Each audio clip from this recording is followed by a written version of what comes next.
Ain't so far from the bottom, couldn't even see the top. Ideas for adding value to QA automation. It says, hi, at the moment, I'm the only QA automation left in the team. And not only I'm bored of adding web/API tests, but also workload is getting lower because there isn't much test left to automate.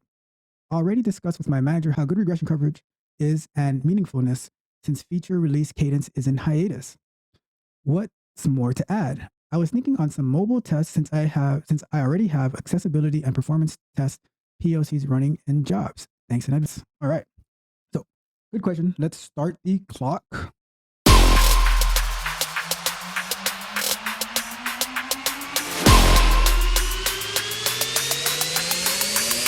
To answer the question. So what do I think about ideas for adding so this is like a multi-part question.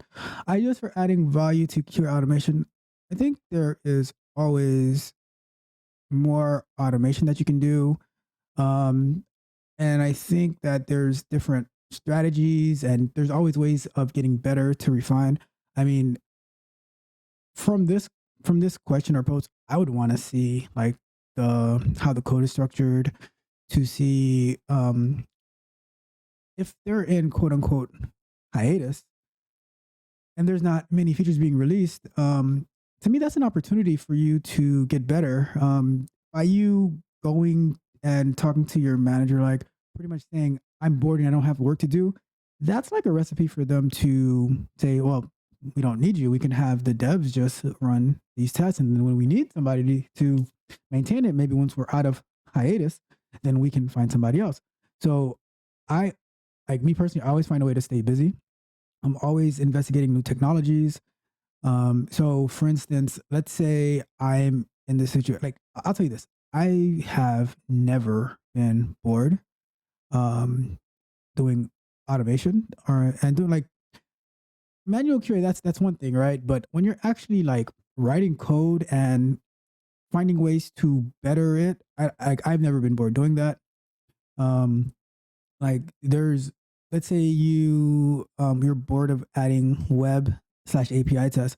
Well, do you have all the negative scenarios for these API tests? Right?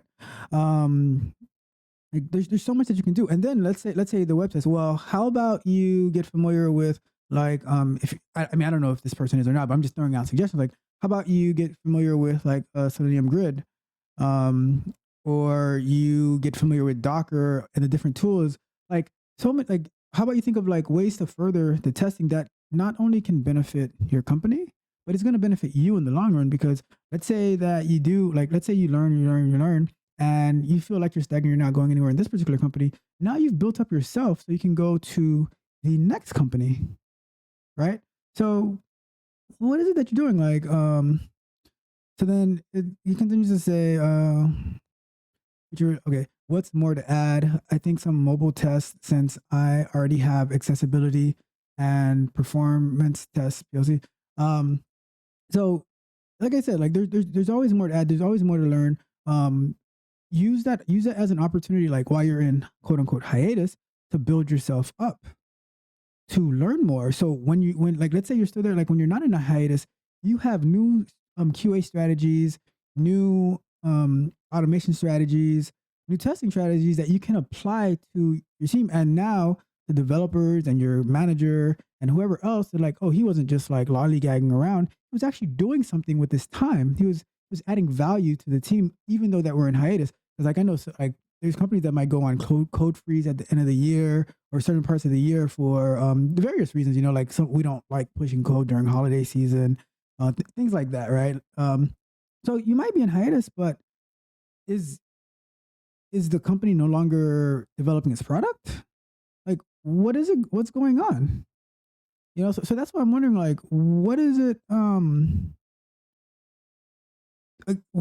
does the work stop? And now, if you're the only QA left, do you want there to be like no more QAs?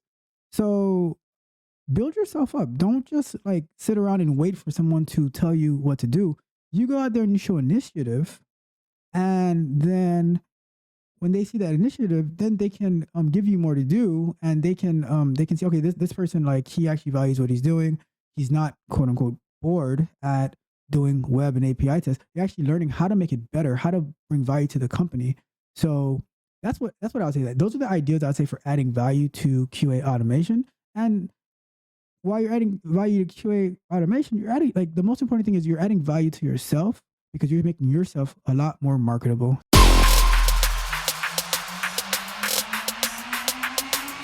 If you enjoyed the fascinating information shared in this video and you want more, be sure to hit the subscribe button to Tech Coach Ralph to be notified for new videos.